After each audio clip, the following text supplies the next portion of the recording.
자, 이제 오늘 특강은 마태복음 24장 1절부터 11절까지 있는 말씀을 가지고 거짓 선지자가 많이 일어나 많은 사람을 미혹할 것이다 라는 그런 주제로 오늘 특강을 좀 듣도록 하겠습니다. 먼저 우리 하나님 말씀을 좀 볼게요. 제가 한 절 읽고 여러분도 한 절 읽고 교독하겠습니다. 그리고 마지막 11절은 우리 함께 봉독합니다. 예수께서 성전에서 나와서 가실 때에 제자들이 성전 건물들을 가리켜 보이려고 나오니 대답하여 가라사대 너희가 이 모든 것을 보지 못하느냐? 내가 진실로 너희에게 이르노니 돌 하나도 돌 위에 남지 않고 다 무너뜨리우리라.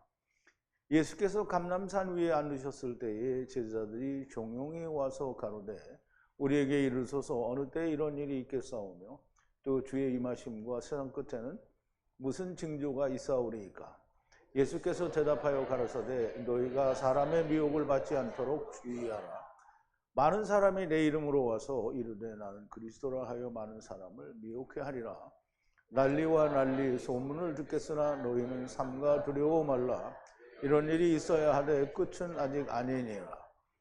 민족이 민족을 나라가 나라를 대적하여 일어나겠고 처처에 기근과 지진이 있으리니 이 모든 것이 재난의 시작이니라. 그때 사람들이 너희를 환난에 넘겨주겠으며 너희를 죽이리니 너희가 내 이름을 위하여 모든 민족에게 미움을 받으리라. 그때 많은 사람이 시험에 빠져 서로 잡아주고 서로 미워하겠으며 거짓 선지자가 많이 일어나 많은 사람을 미혹하게 하겠으며. 아멘. 우리 잠깐 기도하겠습니다. 거룩하신 그리고 자비로우신 사랑이 많으신 아버지 하나님께 감사와 찬송과 영광을 돌립니다. 오늘 요한복음을 통해서 예수님 베다니에 있는 마르다와 마리아의 오라비 나사로가 죽었는데 그 나사로를 살리시기 전에 마르다와의 만남을 통해서 또 주님이 하실 일에 대해서 우리가 공부를 해보았습니다. 하나님의 참 진리의 말씀을 저희들에게 들려주시니 저희가 그 말씀으로 감동과 은혜가 넘치며 또한 우리에게 더욱더 깊은 생명의 말씀이 되었으니 하나님께서 저희들을 사용하실 때에 아름답게 선한 일로 사용이 되어질 줄로 믿습니다. 이제 오후의 특강은 예수님과 제자들 사이에 성전을 눈앞에 두고 마지막 때에 일어날 일에 대해서 말씀을 나누는 것 중에 그 일부인 성전에 대하여 우리가 말씀을 생각하고 특별히 주님께서는 마지막 때에는 너희가 누구에겐가 미혹을 받지 않도록 주의하라고 하신 말씀의 의미를 깊이 새겨보겠습니다. 하나님께서 성령으로 저희들에게 가르쳐 주시는 진리의 말씀으로 은혜가 충만하게 하여 주옵소서. 예수님의 이름으로 기도하옵나이다. 아멘.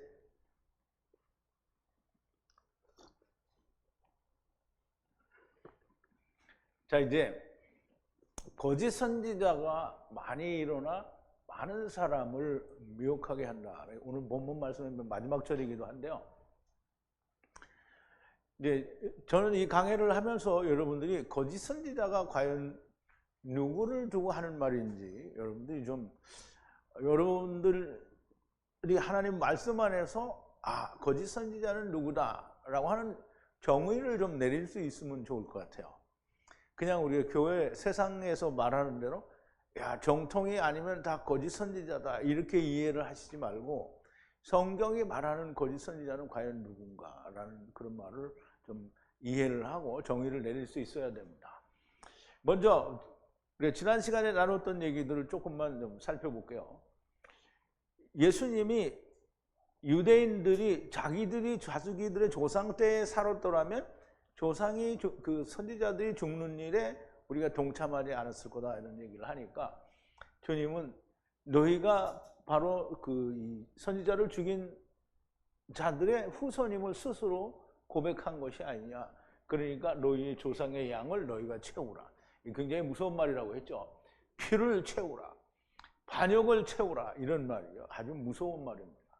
화 있을진저 외식하는 서기관들과 바리새인들이여라는 말은 그 말을 다른 말로 뱀들아 독사의 새끼들아 라고 말씀을 하십니다. 다른 말이 아니에요. 화 있을진저 서기관들과 바리새인들이여, 이 말은 뱀들아 독사의 새끼들아 이런 말인데요. 뱀들아 독사의 새끼들아를 다른 말로 하면 율법의 매인자들이여 라는 말입니다. 그러면 너희가 어떻게 게헨나의 판결을 피하겠느냐 그런데요. 게헨나는 우리말로는 지옥이라고 번역이 되어 있는데 게헨나, 그래서 흰놈의 골짜기라는 그 지역을 후대에 그 헬라어를 통해서 게헨나라는 말로 바뀌었는데요. 게헨나라는 말은 불타는 장소를 말해요. 그래서 그 물리적으로는 그 게헨나라는 흰놈의 골짜기에 우상이 있던 자리인데, 그러니까 우상 신전이 있던 자리인데 그거를 이스라엘 왕 중에 한 사람이 폐하고 거기는 다 온갖 쓰레기를 갖다 버리는 장소가 돼서 거기가 썩은 내가 나니까 거기 있는 걸 전부 소각을 했어요. 그래서 항상 뭐든지 거기에는 불이 타고 있는데요. 그러니까 불이 항상 타고 있으니까 주님이 예를 들어서 그렇게 게헨나에는 항상 불이 있다라는 얘기로 게헨나라는 지명을 인용하여 음부를 표현하신 거예요. 그러면 게헨나의 판결이라는 말은 미시파트라는 말인데요. 이제 히브리 헬라어로는 뭐 크리시스라고 하는데, 공의의 판단을 받는다라는 말은 어떻게 구원받는다는 얘기잖아요. 내가 공의 안에 들어가면 구원을 받는 거잖아요. 공의는 예수 그리스도가 공의잖아요. 그럼 음부에서 공의의 판결을 받아요. 그럼 이제 공의의 판결을 받으려면 어떻게 되냐면 불로 소금을 쳐서, 이제 소금 언약을 소금이라고 하는 거예요.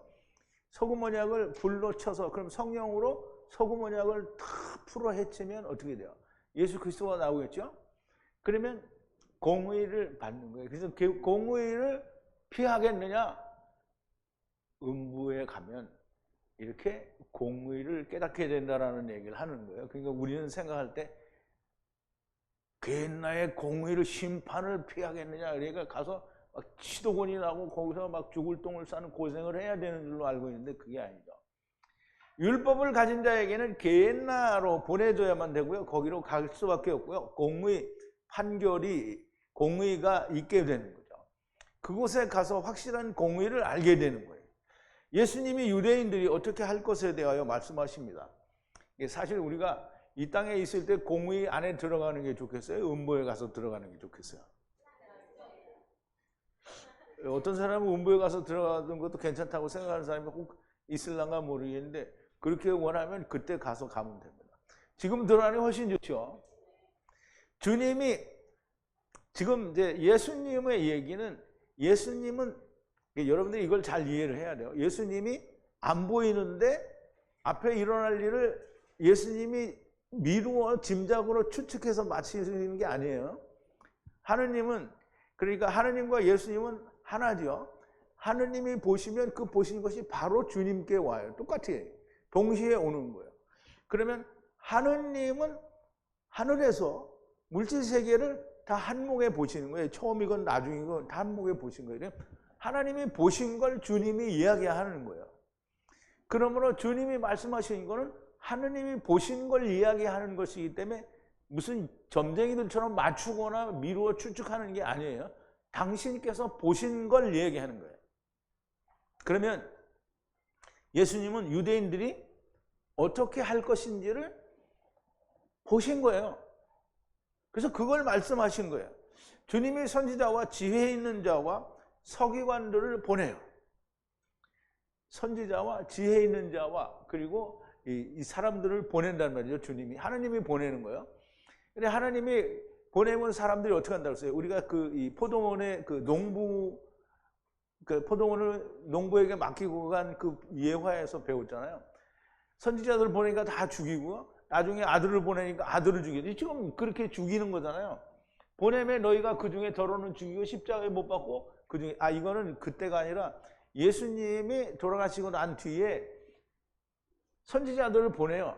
그랬더니 다 죽여요. 그 더러는 또 십자가에 못 박아요. 그러면 베드로나 이 다른 제자들 십자가에 못 박혀 죽은 제자들이 많아요. 그리고 또 그 중에 저로는 저희 회당에서 채찍질에 사도 바울이 회당에서 채찍질 당했잖아요. 이 동네에서 저 동네로 구박한다. 그 이 동네에서 저 동네는 뭐예요? 이스라엘에서 이방으로 구박한다는 거죠. 정확하게 이 일들이 일어나게 되고요. 그러므로 의인 아벨의 피로부터 성전과 제단 사이에서 너희가 죽인 바라기아의 아들 사가랴의 피, 그럼 사가랴는 피를 안 흘렸지만 사가랴의 아들이 피를 흘렸어요.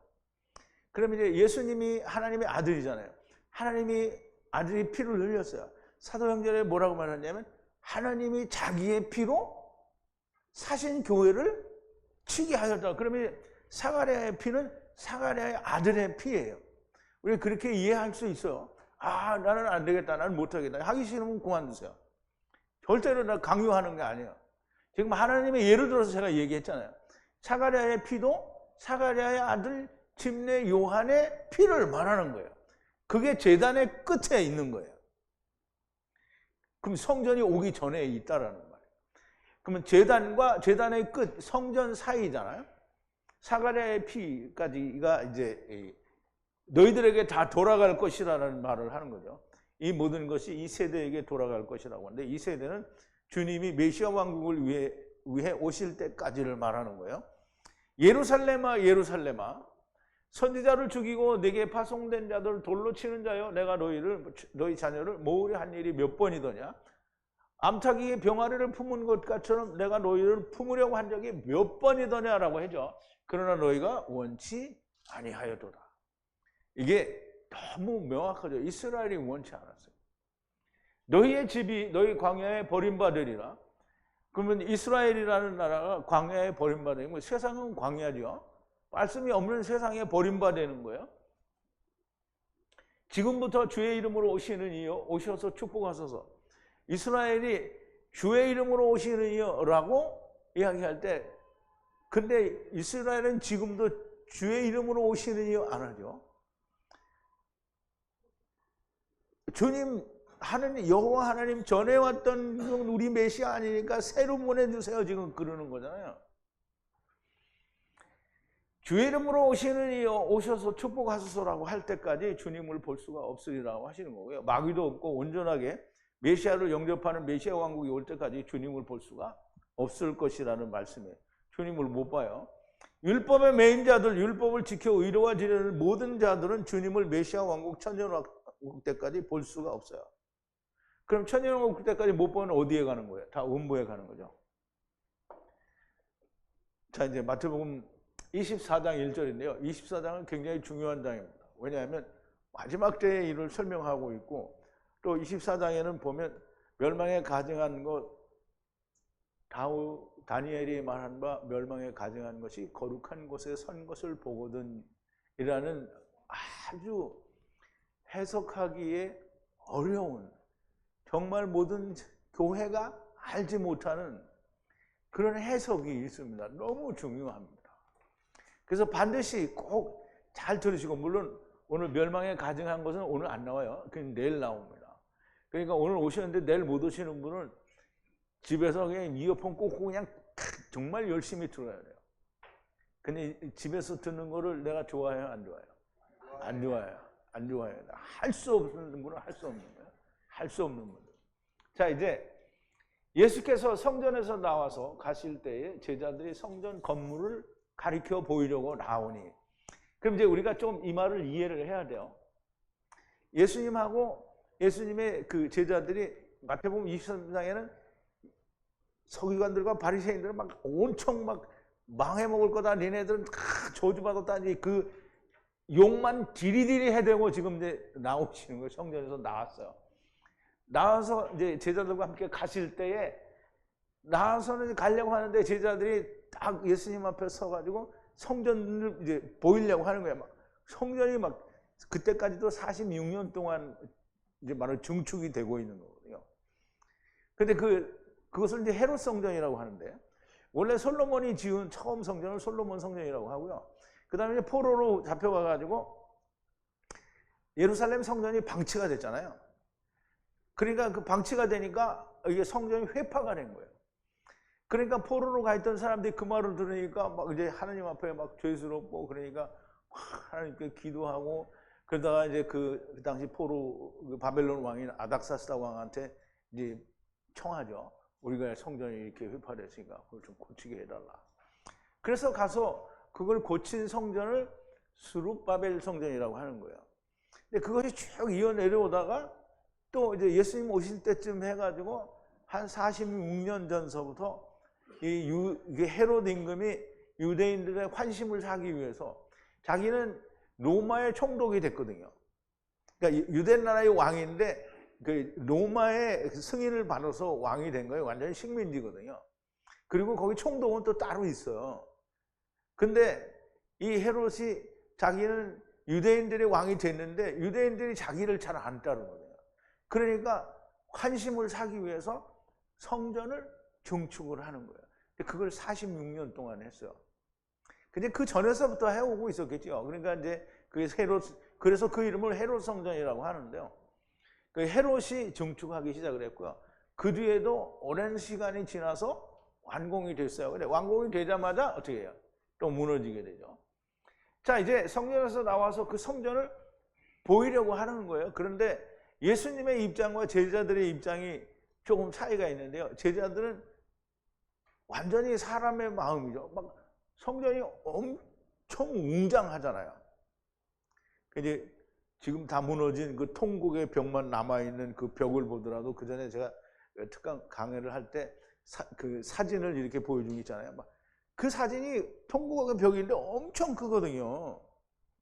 그러니까 성전이, 그 예수님 당시에 보여주려고 하는 성전이 막 엄청난 거예요. 오늘 우리나라가 이제 남대문이나 동대문이나 이렇게 국보로 또는 보물로 지정이 되어 있는 이런 건축물을 보면 사람들이 거기 가지고 막 아름답다 하고 막 이렇게 하는 거잖아요.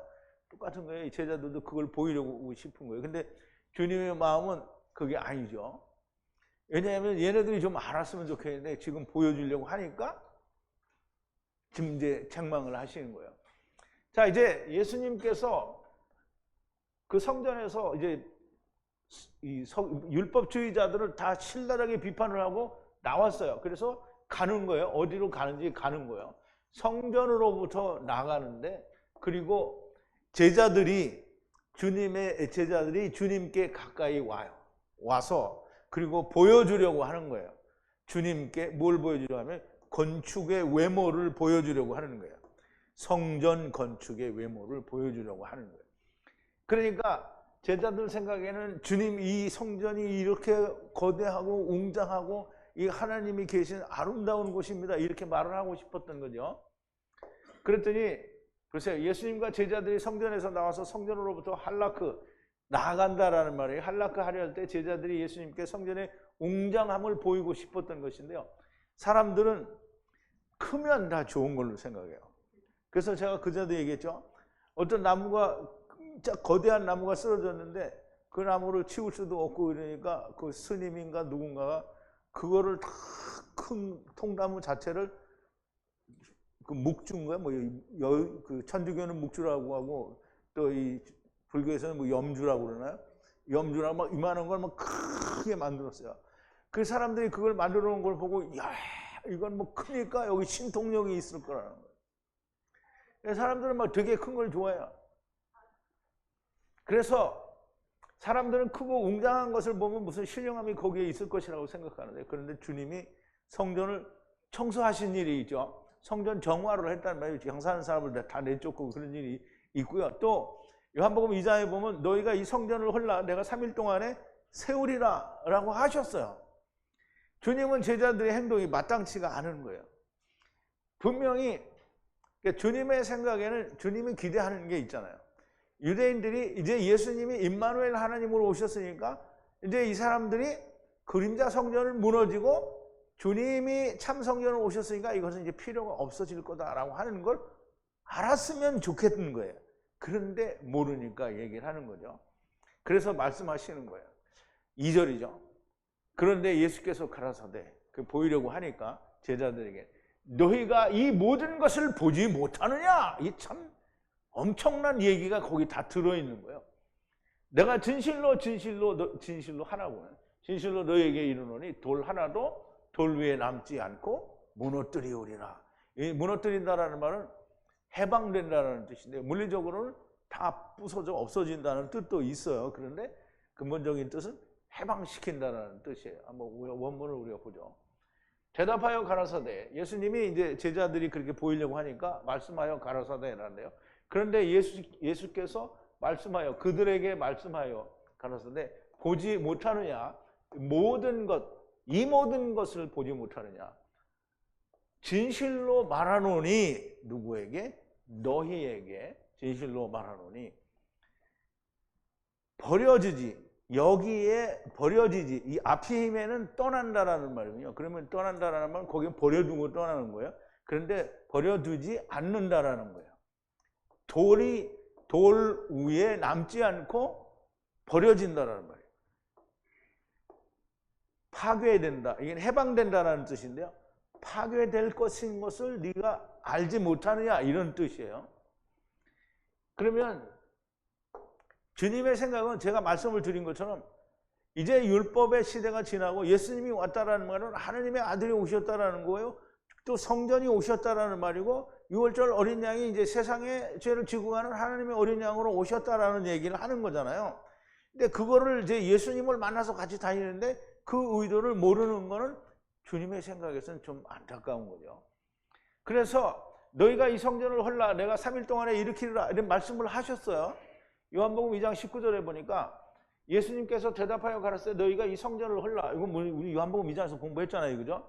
내가 사흘 동안에 일으키리라 그랬어요. 예수께서 말씀하시되 스스로 이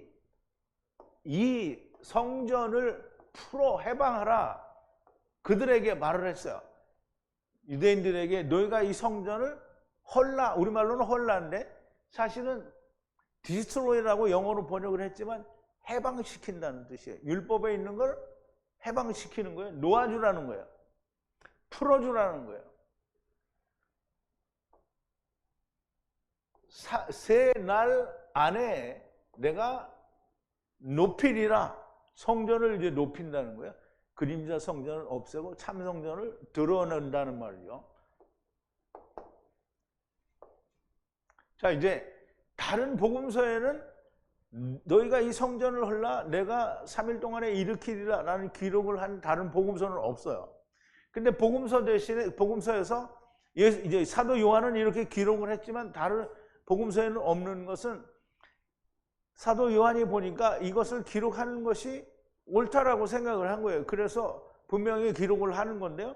다른 복음서에는 이렇게 너희가 이걸 헐라 내가 3일 동안에 일으키리라 이 말은 기록을 안 했지만 그 말을 했다는 증거가 있어요. 마태복음 26장 61절에 보면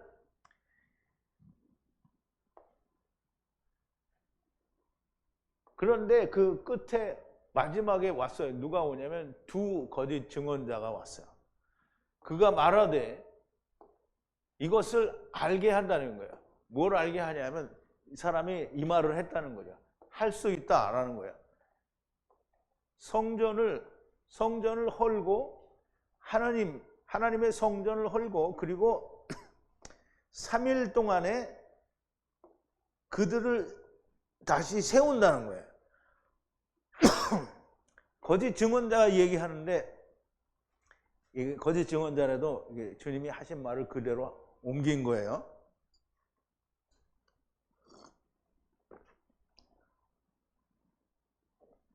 가로되 이 사람의 말이 내가 하나님의 성전을 헐고 사흘에 지을 수 있다 하더라 이렇게 증언을 한 거예요. 다른 복음서에도 이렇게 증언을 해요. 그러니까 이렇게 증언을 했다라는 말은 사도 요한이 기록한 것처럼 너희가 이 성전을 헐라 그러면 내가 3일 동안에 일으키리라라는 말을 하셨다라는 거예요. 이 말을 하셨으니까 제자들이 이 말을 들었을 거 아니냐고요. 그러면 삼성전을 주신다라는 말을 했는데 요한복음 2장에서는 분명히 사도 요한이 뭐라 그러냐면 우리가 그때는 알지 못했으나 예수님께서 어떻게 해요? 죽음 가운데서 일어나신 때에 그때의 의미를 알았다고 얘기를 하는 거잖아요. 명백하게 주님은 말씀을 하셨고 또 이 말씀 안에서 주님이 오셨으므로 성전이 풀어지고 해방되어지고 보내져야 된다는 거예요. 성전은 더 이상 존재하면 안 된다라는 거죠. 근데 그걸 너희가 알지 못하느냐, 지금 그 말을 하신 거예요. 마태복음 24장 2절에서는 기본적으로 성전이 보내져야 한다는 것을 알아야 됩니다. 히브리서 10장 1절에 보면 율법은 장차 오는 좋은 일의 그림자요 참 형상이 아니므로 해마다 늘 드리는 바 같은 제사로는 나아오는 자들 언제든지 온전케 할 수 없느니라 라고 말씀을 하죠. 그러면 율법은 장차 오는 좋은 일의 그림자니까 장차 오는 좋은 일은 뭐 예수 그리스도잖아요. 그러니까 예수 그리스도가 오시면 율법은 뭐예요? 그림자니까 없어져야 되는 거예요. 그리고 성전은 하나님이 이름을 거기에 두시려고 택하신 장소인 거예요.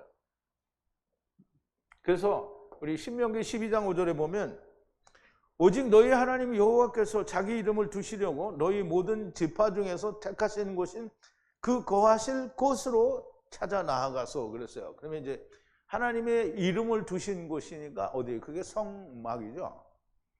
거기를 찾아가라는 거죠. 그러면 거기는 하느님의 이름을 두신 곳이지 거기가 하느님이 계신 곳은 아니라는 거예요. 그래서 거기는 여호와가 여기 계시다라는 임재의 상징이지 거기가 성전은 아니라는 말이에요.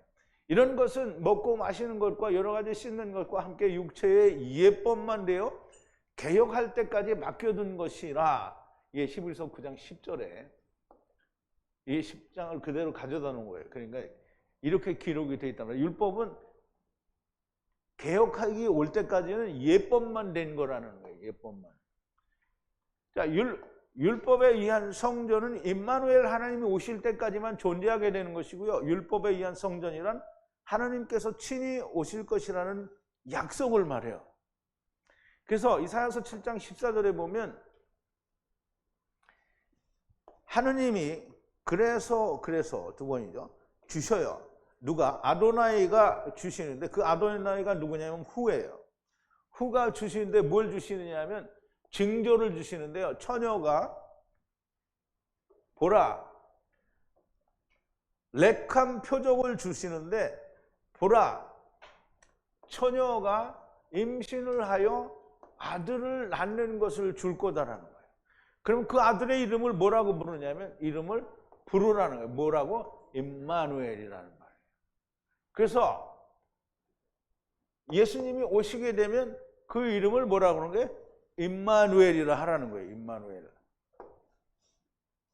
그래서 임마누엘이라는 이름을 우리가 좀 잘 이해를 해야 되는데 임이라는 말은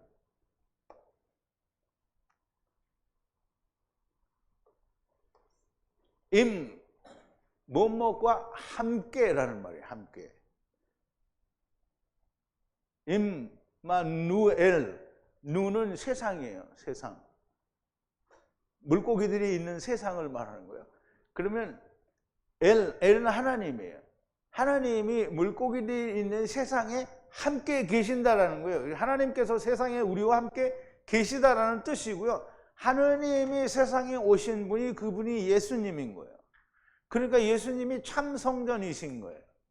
그림자 성전은 더 이상 필요가 없는 줄을 모르느냐? 지금 예수님이 말씀하시는 너희가 이 모든 것을 알지 못하느냐라는 말은 이 모든 제가 설명드린 얘기를 다 포함하고 있는 거예요. 그러니까 너희가 이런 걸 모르느냐? 분명한 근거가 있고 성경에서 설명을 해준 그림자이고 약속이고 약속의 실체인 내가 왔는데 왜 이거 무너져야 되는 거를 알지 못하느냐? 이렇게 책망을 하시는 거예요. 당연히 모든 것을 아시는 주님이시지만 또 당연히 기대를 하는 바를 말씀하시는 거예요. 이제 주님이 제자들이 모를 것도 아셔요. 근데 모를 거기 때문에 그냥 가만히 계시는 게 아니고 모를 거지만 그래도 너희가 이거를 왜 모르느냐라고 책망을 하시는 거예요. 니고데모에게 너는 이스라엘의 선생으로서 이 모든 것을 알지 못하느냐라고 책망을 하신 것처럼 제자들에게도 그렇게 아직 깨닫지 못한 것에 대해서 깨달아야 된다라고 말씀을 하시는 거예요. 돌 위에 돌이 하나도 남지 않는다는 것은 건물 성전은 흔적 자체가 없어져야 한다는 거예요. 없어져라고 그랬죠, 제가. 없어져야 되는 거예요. 자, 이제 3절인데요. 예수께서 올리브산 위에 앉으셨을 때, 감람산이라고 되어 있는데, 올리브산 위에 앉으셨을 때 제자들이 조용히 와서 묻습니다. 뭐를 묻느냐 하면 예수께서 이제 감람산이라고 되어 있죠. 올리브산에 앉으셨을 때에 제자들이 조용히 와서 가로되 우리에게 이루소서 어느 때 이런 일이 있겠사오며 또 주의 임하심과 세상 끝에는 무슨 징조가 있사오리까 이렇게 물어보죠. 그러면 올리브산 위에 그들이 앉았을 때 왔어요. 누가? 그 제자들이 그에게 왔어요. 그래서 말해달라고 하는 거야. 뭘 말해달라? 우리에게 말해달라는 거야. 언제 이런 일들이 있을 것이냐? 그리고 어느 표적이 있을 것입니까? 당신의 오시는 때의 그리고 영원의 끝. 영원의 끝은 영원을 잘 이해해야 돼요. 영원이 세 개가 있어요. 세 개. 영원이요. 이 영혼과 이 영혼은 같은 영혼이에요. 근데 이 영혼 사이에 또 영혼이 있어요. 그 영혼은 뭐라고요? 물질세계라고 했어요. 그래서 예수님이 제자들도 그렇고 항상 이 물질세계도 영원이라고 했어요. 그러면 이 영혼의 끝이라는 말은 이 물질세계의 끝을 말하는 거예요. 여기서 아이오니스라고 그랬는데 이 아이오니스는 물질세계의 끝을 말해요. 물질세계의 끝. 그러면 세상의 끝날에는 무슨 징조가 있고 당신이 오시는 세상 끝에는 무슨 징조가 있고 어떤 일이 일어나며 무슨 표적이 있느냐 이걸 우리에게 말해달라는 거죠. 근데 이제 주님이 막 이런 얘기를 막 들이해대신 게 아니고 제일 중요한 거는 남의 말을 듣지 말라. 누가 너희를 미혹할까 주의하라. 자, 이제 4절인데요. 제일 먼저 그 첫 번째를 말씀하시는데요. 너희가 여기 이제 사람이라고 되어 있는데 원어에는 누구의 미혹을 받지 않도록 주의하라 그랬어요.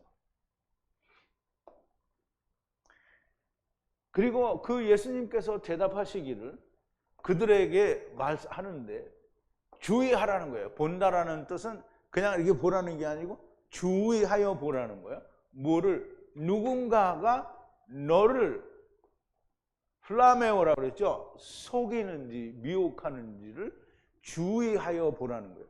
그러면 주의하여 보라는 거는 그냥 눈을 씻고 그냥 이렇게 보라는 게 아니에요.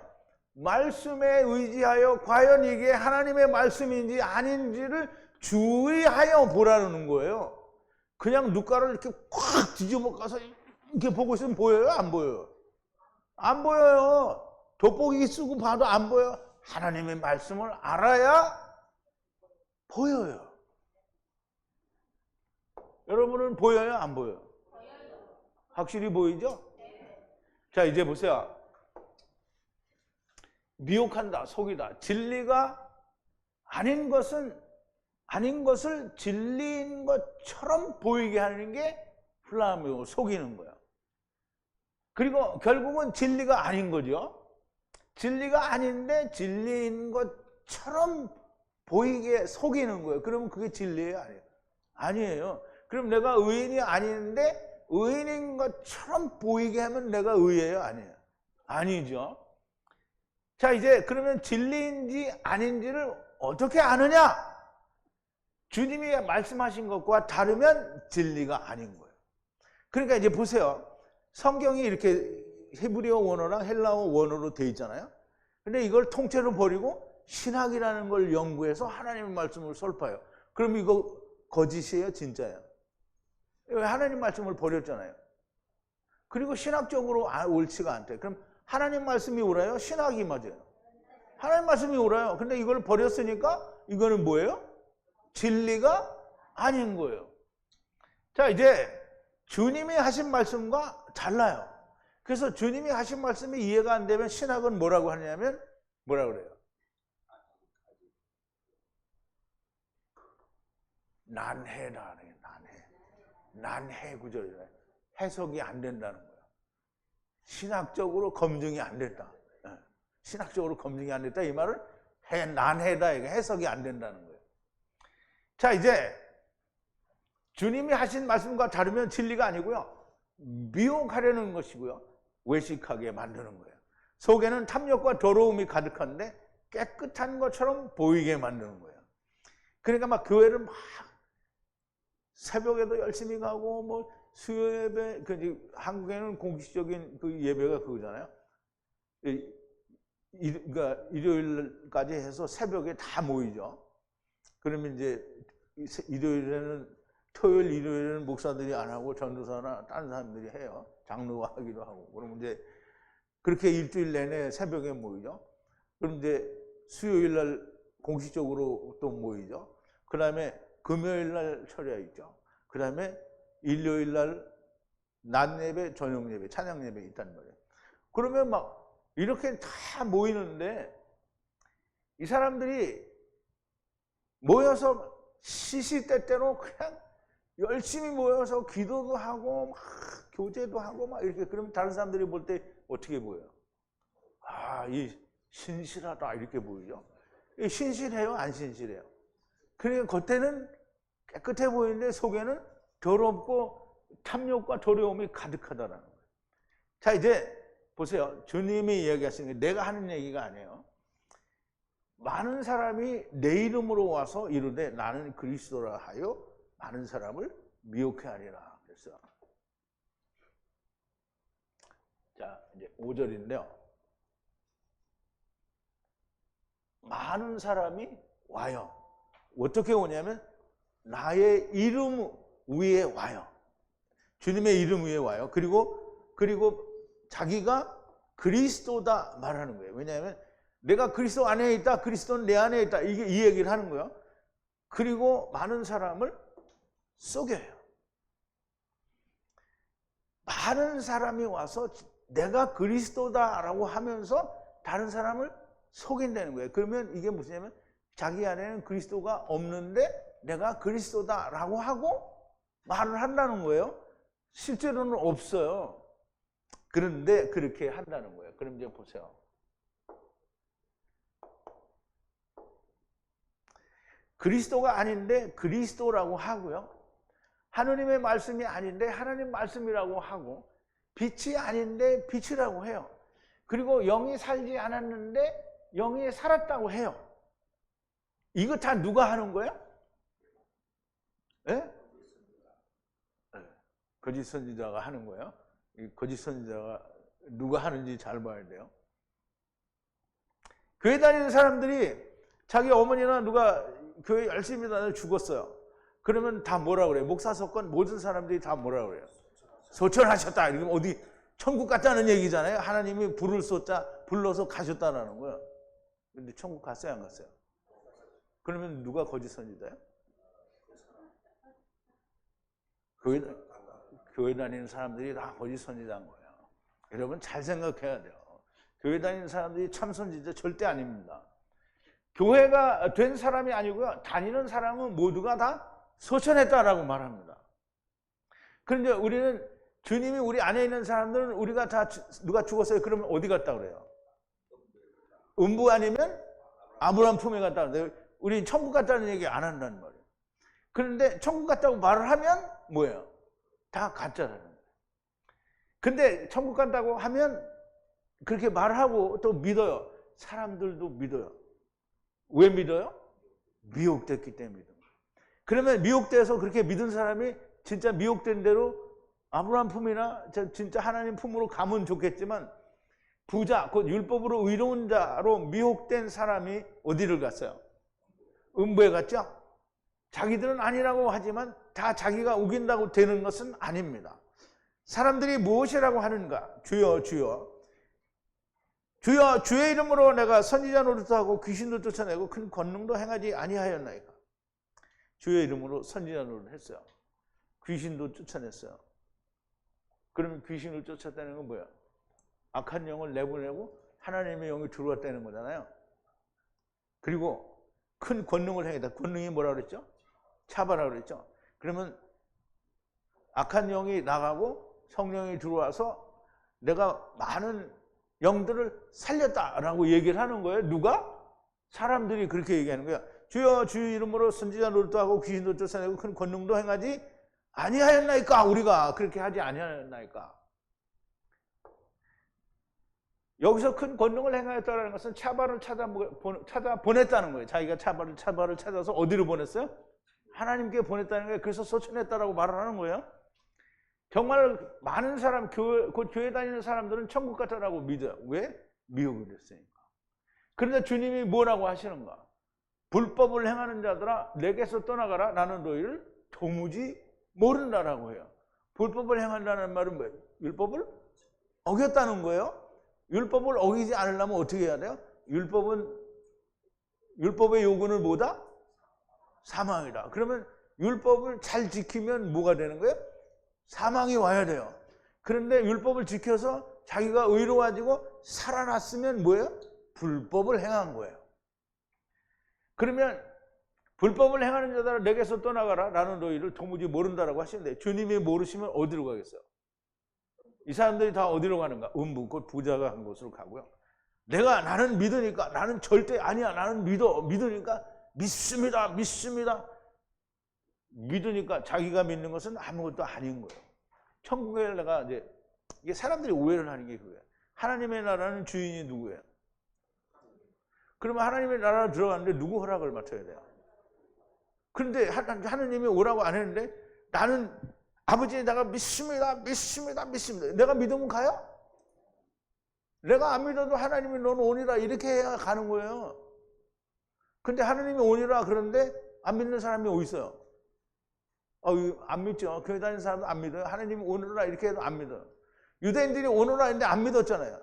교회 다니는 사람이 하나님이 오너라 했는데 안 믿어요. 지금 우리가 이야기하는 거잖아요.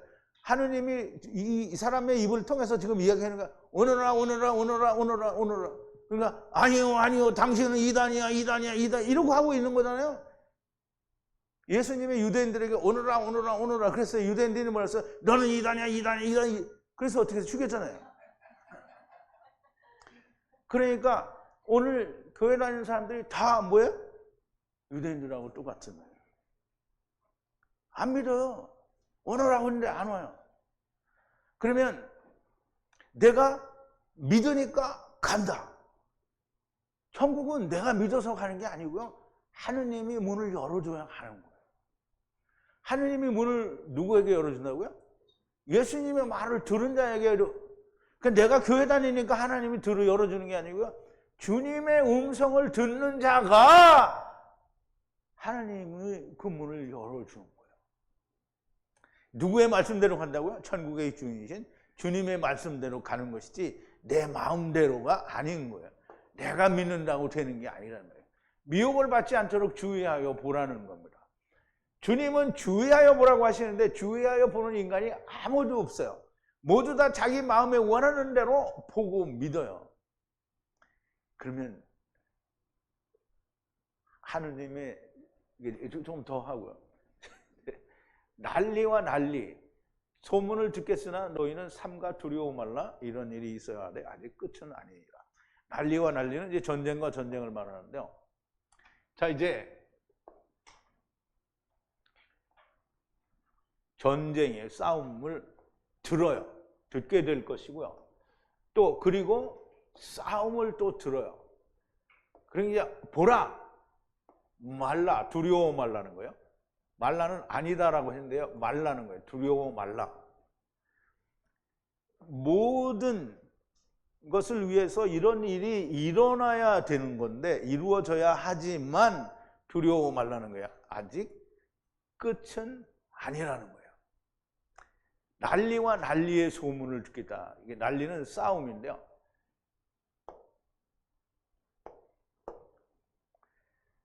난리와 난리는 전쟁과 전쟁인데요. 전쟁은 플레모스라고 하는데요. 이것을 히브리어로는 밀하마라고 하는데요. 밀하마는 라함에다가 맴이 붙어서 밀하마가 된 건데요. 이 라함이라는 단어는 레헴과 아주 밀접한 관계가 있어요. 레헴은 떡인데요. 먹는 떡이잖아요. 그런데 라함은 전쟁에 싸우는 거예요. 먹는 걸 가지고 싸우는 전쟁을 라함이라고 하는 거예요. 그런데 거기에 라함에 뭐가 붙었냐면 맴이 붙었어요. 그래서 밀하마예요, 밀하마. 그래서 말씀을 가지고 먹는 말씀, 그러니까 내 말이 옳다, 네 말이 옳다라고 해서 말씀으로 서로 먹는 걸 말해요. 이게 율법은 율법이 옳다, 복음은 복음이 옳다, 이렇게 이게 전쟁이에요. 이게 여호와의 전쟁이에요. 맴이 붙어서 말씀으로 먹고 먹히는 전쟁인데요. 사무엘상 17장 47절에 보면 하나님이 구원에 대해서 이렇게 말해요. 카할, 이게 회중인데요. 이스라엘의 그 회중을 말하는데 모든 회중이 알게 되기를 원하는데요.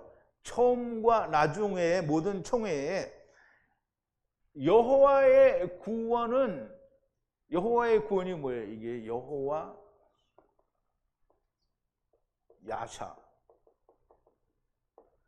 여호와 야샤는 창과 칼이 아니므로 여호와의 전쟁은 여호와의 구원은 총과 칼이 아니고 여호와의 전쟁은 여호와께 달려 있으므로 레컴 손을 준다는 거예요. 레컴은 뭐야? 아버지께서 400세겔을 내시고 사로잡아가는 말씀으로 네 손에 준다는 거예요. 그러면 이 말씀 속에서 우리가 반드시 이해를 해야 되는 것은 여호와의 구원은 창과 칼이 아니고 여호와의 전쟁은 하나님의 말씀의 전쟁이고 그 전쟁은 하나님의 말씀으로 사로잡아 가느냐 사로잡혀 가지 않느냐는 거예요. 여호와의 전쟁은 율법과 복음의 싸움이고요. 3차 대전, 우리가 생각하는 우리 이제 세계 1차 대전이 있었고 2차 대전이 있었잖아요. 지금 이제 우리가 다 종말을 얘기하는 사람들이 인터넷에도 보면 막 저도 재미나서 자주 보는데 다 거짓말이지만 뭐 3차 대전의 중심을 둬가지고 3차 대전이 뭐 어디서 일어나니 뭐 3차 대전이 끝나고 나면 뭐 세상이 어떻게 되지 별 개소리를 다 하는데요. 3차 대전, 여호와의 전쟁은 3차 대전이 아닙니다. 세상의 전쟁은 하나님께 속해 있는 게 아니에요. 세상의 전쟁은 누구에게 속해 있냐면 마귀에게 속해 있는 거예요. 마귀에게 속한 전쟁을 보여줌으로 마귀는 공포 분위기를 조성을 하고 사람들에게 이야, 이게 하나님의 전쟁인 것처럼 보이게 하는 거예요. 우리가 이제 창세기를 공부했잖아요. 그 아비멜렉과 비골 그리고 아브라함과 계약을 맺잖아요. 무슨 계약을 하죠? 너는 네 일만 하고 나는 내 일만 하고 서로 간섭하지 않는 거잖아요. 그러면 하나님은 세상 일에 관심이 없어요. 세상을 정복하고 막 이렇게 하는 게 하나님과는 상관이 없는 거예요. 하나님의 관심은 뭐냐면 너희가 오직 성령이 임하시면 너희가 권능을 받고 즉 영이 살아나서 온 유대와 사마리아와 땅끝까지 이르러서 예수 그리스도를 증거하여 영들을 살리라는 게 그게 하나님의 관심사고 그게 지상 최대의 명령이다라고 말을 하는 거예요. 자, 이제 세상의 전쟁과 전쟁을 듣지 않고요. 말씀과 말씀의 전쟁을 듣는다라는 게 그게 난리와 난리의 소문을 듣겠으나라는 말이에요. 그리고 7절에 보면 민족이 민족을 나라가 나라를 대적하여 일어나겠고 처처에 기근이 있으니 이게 아주 정말 중요한 말씀입니다. 민족이 민족을 나라가 나라를 대적하여 일어나겠고 처처에 기근과 진이 있으리니 그랬는데요. 이제 우리말 번역에는 이방인 위에 이방인이라고 그랬는데요. 이방인은 고이 혹은 암이에요. 그래서 고이는 민족을 말하고요. 암은 백성을 말하는데요. 하나는 사를 말하고요. 하나는 육을 말해요. 그래서 작은 이스라엘 위에 이방인들이 높아진다라는 말이고요. 그리고 왕국 위에 왕국이 높아진다는 말이고요. 그러면 이제 이스라엘에도 카탄들이 나오고 무너지고 또 이방인들 가운데도 카탄들이 나오고 무너지는 거잖아요. 그러면 왕국은 이스라엘을 말해요. 이스라엘의 왕국도 카탄이 나오고 무너지고요. 또 이방인의 왕국도 역시 가탄이 나오고 무너지는 거예요. 그래서 위에라고 되는 거죠. 그리고 뭐가 있어요? 굶주림이 있을 거예요. 굶주림은 뭐예요? 굶주림을 세 글자로 다른 말로 뭐예요? 굶주림.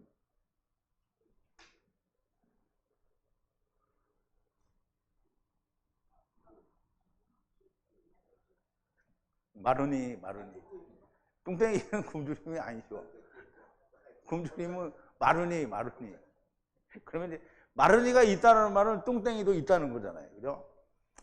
기근이 있어요. 하나님 말씀이 없는 기근이 있고요. 그 다음에 온역이 있어요. 온역은 하나님이 징계를 내리실 때 병으로 징계를 내는 온역이 있어요. 그런데 지진이 있다라고 했는데요. 성경에서 지진을 찾아보면 지진이 설명이 안 나와요. 근데 이 지진이 뭐냐면 막 엄청나게 크게 흔들림을 말하는데요. 근데 이 기근을 찾으려면 어디에서 나타나느냐면 이 엘리야가 도망을 가서 하나님을 만날 때의 그 모습에서 우리가 찾을 수 있어요. 그래서 이것은 하나님의 나타나심이라 이렇게 얘기할 수 있는데요. 여호와께서 가라사대 너는 나가서 여호와 앞에 서서 산에 섰으라 하시더니 여호와께서 지나가시는데 여호와 앞에 크고 강한 바람이 산을 가르고 바위를 부수나. 이게 지진이에요. 바람 가운데 여호와께서 계시지 않냐고. 바람 후에 지진이 있으나 지진 가운데서도 여호와께서 계시지 않냐고. 또 지진 후에 불이 있으나 이게 강한 바람이 지나가고 지진이 따로 또 있었대요. 제가 좀 설명을 요구 좀 잘못했는데 그 지진 가운데도 여호와 하나님이 계시지 않고 지진 후에 불이 있으나 불 가운데도 계시지 아니하더니 불 후에 불이 있은 뒤에 세미한 소리가 들려요.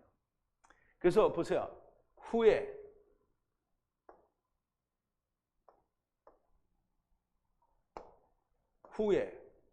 지진 후에 불도 아닌 불 후에 여호와의 불 후에 작은 고요한 소리가 들려요. 그럼 이제 우리가 성령이 오셨다고 해서 막 하나님 말씀이 오는 게 아니고 성령이 오신 뒤에도 작은 소리로 이렇게 점점 이렇게 커 오는 거예요. 제가 처음에 율법에서 해방된 걸 처음 알았을 때 나는 이게 다인 줄 알았잖아요. 그런데 지금까지 오는데 30년이 걸렸잖아요. 그 40살쯤에 그렇게 해서 지금 70이 됐으니까 30년이 걸렸단 말이에요. 그러니까 이게 점점 커져서 막 엄청나게 큰 하나님의 비밀들을 알게 되는 거예요. 그러면 강한 바람이 불고 막 모든 게 휩쓸려 갈 것 같고 또 지진도 오고 지진이 온 뒤에 불이 와요. 그러면 불 가운데서 세미한 소리가 들리는 거예요. 지진 후에 하나님의 불이 오고 그리고 세미한 소리가 들리는 거를 지진이라고 하는 거예요. 그래서 하나님의 이 민족이 민족 위에 있고 또 나라가 나라를 위에 있게 되고 그러면 이제 처음과 나중에 지나갔잖아요. 그리고 그 하나님의 말씀의 때에 강한 바람과 그리고 지진 후와 불이 있은 뒤에 하나님의 음성이 들리는 그런 마지막 때에는 이런 하나님의 말씀이 아주 없다라는 얘기를 하는 거예요. 세미한 소리가 있을 것이라는 거고 잘 들리지가 않는다는 거예요. 8절인데요. 이 모든 것이 재난의 시작이라 그랬어요. 재난의 시작이라. 자, 이 모든 것이 재난의 시작이라 그랬는데요. 이 모든 것들이 시작이다. 고난의 또는 시작이다 이렇게 되는데요. 이 시작이라는 말은 우리말로 시작이라 이렇게 해서 그렇지 이 말은 아르케예요. 아르케는 마태복음 요한복음 1장 1절에 아르케는 뭐라 그랬어요? 태초에. 이런 고통들은 언제부터 있었다? 태초부터 있었다는 거예요. 그러면 여기서 이러한 고통은 태초의 고통인데요. 고통이라는 이 단어의 뜻은 뭐냐면 해산의 고통을 말해요. 물론 창세기 3장에 나오는 임신하는 고통이 아니라요. 이거는 수태해서 임산하는 그런 고통이라는 의미를 가졌어요. 이 단어 자체에 그런 뜻을 가졌다라는 거예요. 그러면 우리가 세상에 온 때는 모든 사람이 그런 고통을 안고 오는 거예요. 뭐냐면 생산을 해야 돼요. 남자든 여자든 생산을 해야 되잖아요. 그래서 생산하는 고통은 태초부터 있었던 것을 말하는 거죠. 이때가 시작이 아니라는 거예요. 이 고통은 태초부터 있었던 고통이고, 그때의 사람들이 너희를 환난에 넘겨주겠으며 너희를 죽이니 너희가 내 이름을 위하여 모든 민족에게 미움을 받으리라 그랬어요.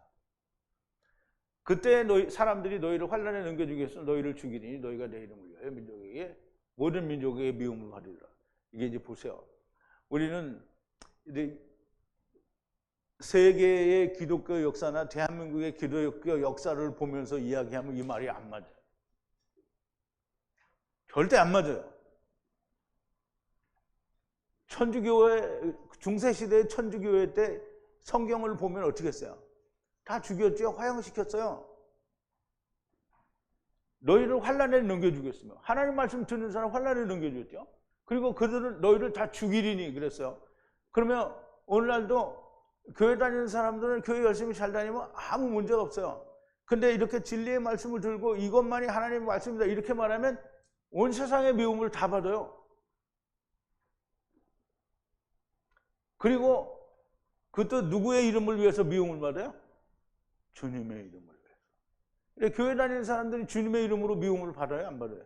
그 사람들은 주님의 이름을 증거 안 해요. 다 11조 증거하고 다 율법 증거하잖아요. 그러니까 미움을 안 받아요. 예수님만 증거를 하면 무조건 핍박을 받아요. 그리고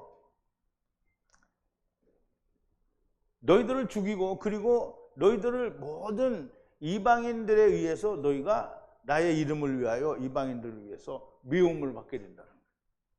그러면 여러분들은 우리 마태복음 보면 그런 게 있잖아요.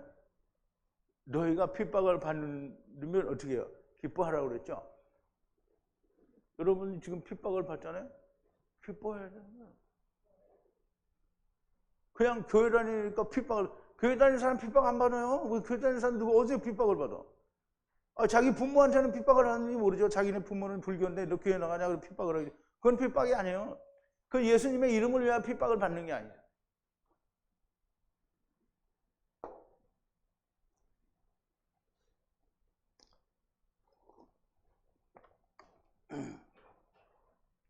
주님이 말씀하신 그대로 이제 되는데요. 보세요.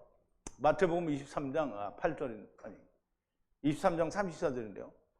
그러므로 내가 너희에게 선지자들과 지혜 있는 자들과 서기관들을 보내며 너희가 그 중에서 더러는 죽이고 십자가에 못 박고 그 중에는 더러는 너희 회당에서 채찍질하고 이 동네에서 저 동네로 구박하리라. 이건 아까도 나온 말씀인데요. 예수님이 보낸 종들을 죽여요. 그리고 동네에서 채찍질하고 또 이 동네에서 저 동네로, 즉 유대 나라에서 이방으로 구박을 해 핍박하는 거잖아요. 10절인데요. 그때 많은 사람들이 시험에 빠져 서로 잡아주게 되고 미워합니다. 자, 이게 무슨 말이냐면 그때 많은 사람들이 실족하여 그랬어요. 시험에 빠져 그러는데요.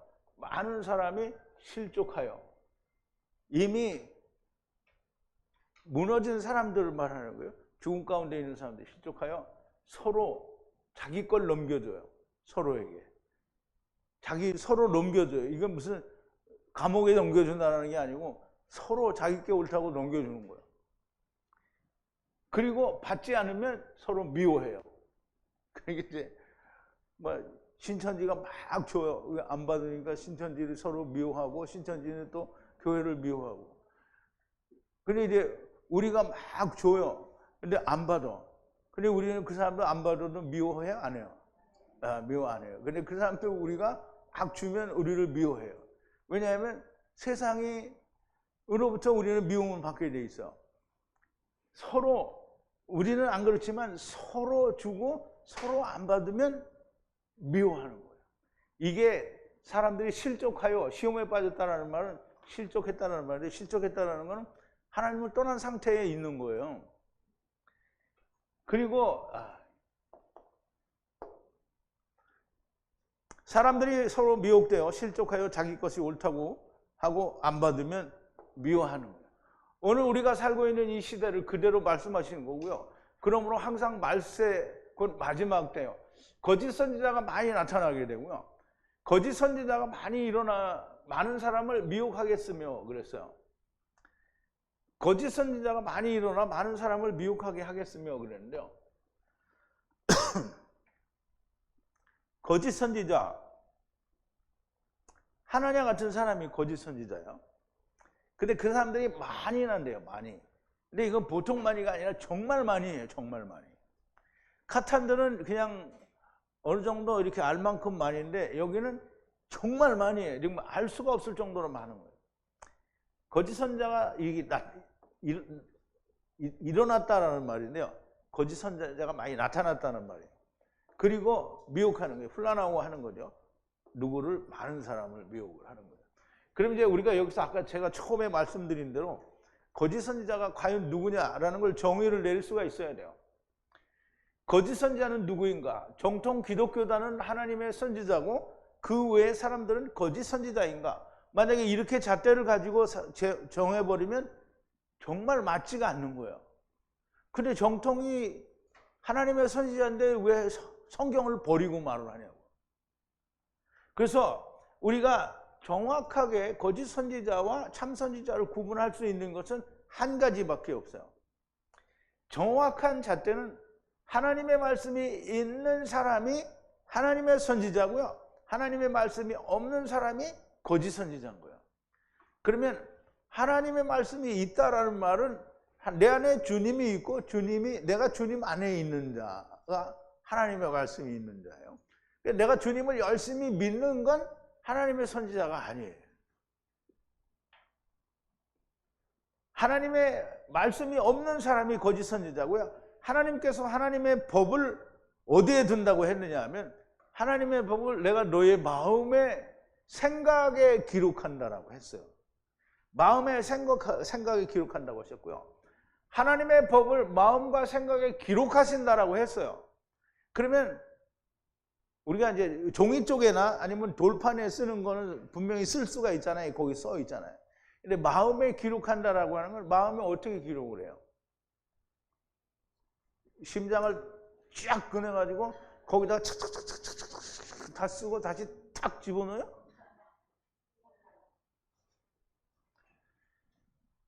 마음에 어떻게 기록하느냐? 성령이 증거하신다. 성령 받아야 자꾸 돌판에 기록된 율법을 지키려는 것은 성령도 없다는 것이고요. 새 언약의 법, 곧 하나님의 법이 기록되지 않은 사람이 거짓 선지자고요. 내가 하는 말이 아닙니다. 성경이 곧 하나님이 하시는 말씀이고요. 외식하는 서기관들과 바리새인들이 거짓 선지자고요. 오늘 율법을 지켜야 한다는 사람들이 거짓 선지자가 됩니다. 정말 많이 나왔습니다. 정말 많은 사람들을 미혹하고 있고요. 주님이 성경이 이것을 주의하라고 하시는 거예요. 히브리서를 내가 찾아놨는지 안 찾아놨는지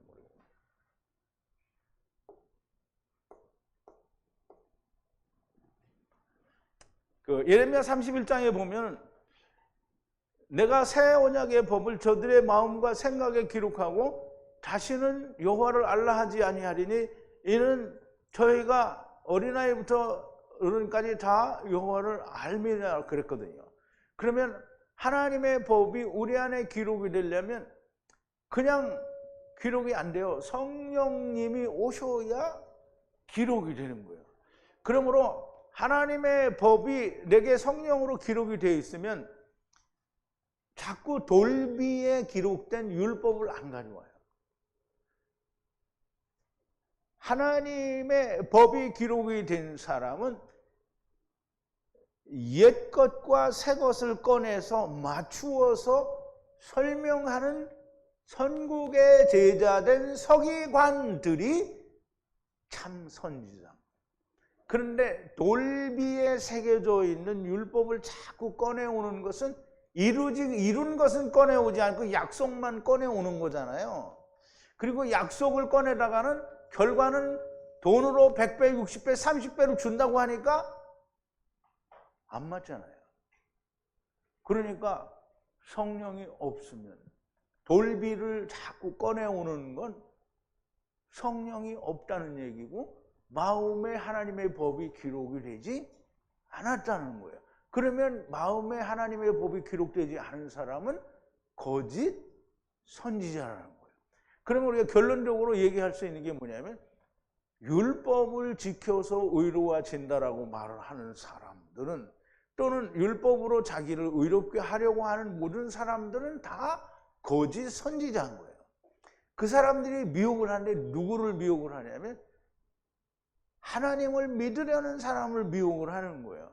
그러니까 대부분은 미혹이 돼서 동일한 인물들이 돼가면 거기는 구원이 없는 거예요. 그렇지만 성경에서는 뭐라고 하냐면 아버지의 손에, 주님의 손에 있는 자는 그 어느 누구도 빼앗을 수가 없다. 그래서 나는 미혹이 됐다. 그러면 가짜인 거예요. 하느님의 손에 있는 자가 아니에요. 자, 이제 하나님의 새 언약의 법, 하나님의 법이 기록되지 않은 사람이 거짓 선지자고요. 내가 하는 말이 아니라 성경이 곧 하나님이 하시는 말씀이고요. 외식하는 서기관들과 바리새인들이 거짓 선지자고요. 오늘 율법을 지켜야 한다는 사람들이 다 거짓 선지자고요. 정말 많이 나왔어요. 그러니까 이제 보세요. 천주교 시대에, 그 중세 시대에 천주교회는 뭐예요? 거짓 선지자예요? 참 선지자예요? 천주교 자체가 거짓 선지자예요. 그럼 천주교에서 개혁을 했어요. 종교개혁을 했어. 근데 종교개혁이라고 한 것이 쥐꼬리만한 오직 의인을 믿음으로 살리라 이거 하나만 바꾼 거예요?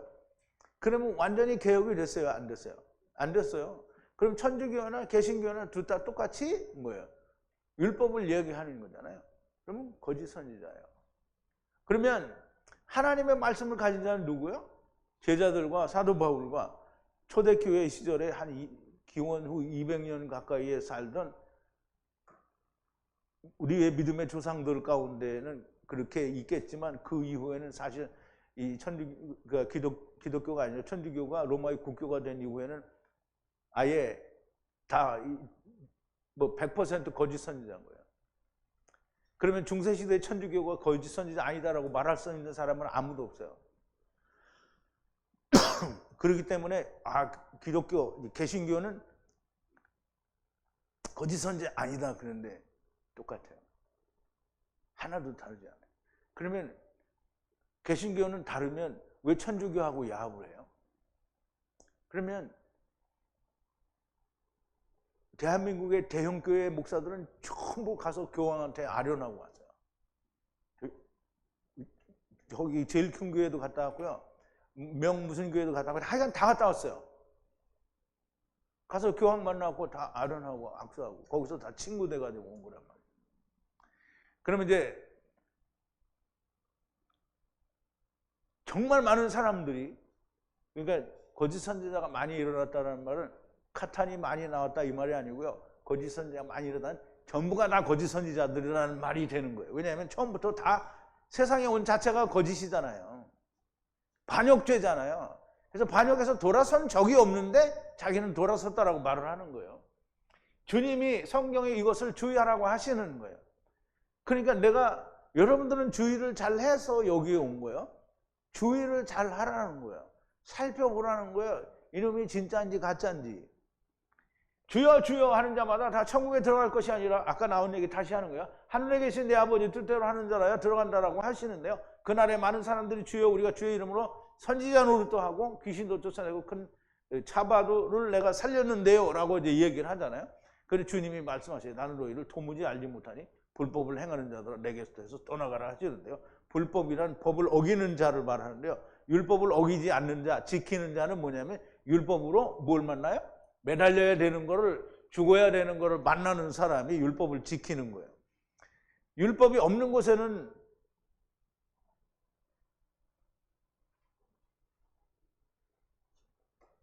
이게 뭐가 하나 잘못되는데 율법이 없는 곳에는 범함이 없다고 했어요. 그러니까 율법이 없는 곳이 어디냐? 예수님 아니죠. 세상에는 율법이 있어요. 하느님의 말씀은 해석이 안 되는 것이 없고요. 앞뒤가 맞아야 됩니다. 내 생각에 맞는 것이 아니라 하나님의 말씀과 뜻에 맞아야 되는 거고요. 신학과 당신들의 믿음을 열심히 따라가다가 어리석은 부자들을 만나시게 될 거고요. 그를 만나서 아주 친하게 같이 공부하시기를 바랍니다. 마음을 강팍하게 하지 마시기를 바라고요. 주님이 오셔서 말씀하지 않았으면 죄가 없었으려니와 지금은 그 죄를 핑계할 수 없다라고 요한복음 12장 12절에 얘기하는데요. 주님이 말씀하신 것을 원어로 내가 다시 풀어서 여러분들에게 주님이 말씀하신 것과 똑같은 말을 제가 여러분들에게 해드렸어요. 그러니까 여러분들이 유대인들과 같이 이 말을 믿지 않고 내 말을 믿지 않는 게 아니라 주님의 말을 믿지 않으면 뭐가 되는 거야? 거짓 선지자가 되고요. 유대인들처럼 죄를 핑계할 수 없는 자가 되는 거예요. 내 말이 아니고요. 성경이 그렇게 말을 하는 거예요. 제발 마음을 강팍하게 하지 마시고 들리는 사람들이 되기를 바랍니다. 기도하시겠습니다. 거룩하신 여호와 머리 하나님, 감사와 찬송과 영광을 돌립니다. 오늘도 주님께서 성전의 모습을 보여주려고 하는 제자들에게 너희가 이 모든 것을 보지 못하느냐라고 책망하시고 주님이 오시는 그 마지막 때에는 무슨 일이 있으며 어떠한 징조들이 있겠느냐라고 묻는 제자들에게 제일 중요한 것은 너희들이 먼저 거짓 선지자에게 미혹이 되지 말라 주의하라고 하셨습니다. 그러면서 이 땅에서 있을 일들은 마지막 때에 일어날 일들을 다 자세히 말씀하여 주셨고 이제 우리가 내일 정말 그 마지막의 끝에는 무슨 일이 있을 건지에 대해서 공부를 하게 됩니다. 오늘은 무엇보다도 먼저 거짓 선지자들을 우리가 분명하고 명확하게 확증할 수 있는 자들이 되어야 되겠습니다. 그래야 우리가 참 진리의 말씀을 알 수 있게 됩니다. 하나님이여 저희들에게 지혜와 명철을 주시고 성령을 충만하게 부어주셔서 하나님의 말씀들이 온전하게 들려지는 모든 사람들이 되게 하여 주시옵소서. 예수님의 이름으로 기도하옵나이다. 아멘.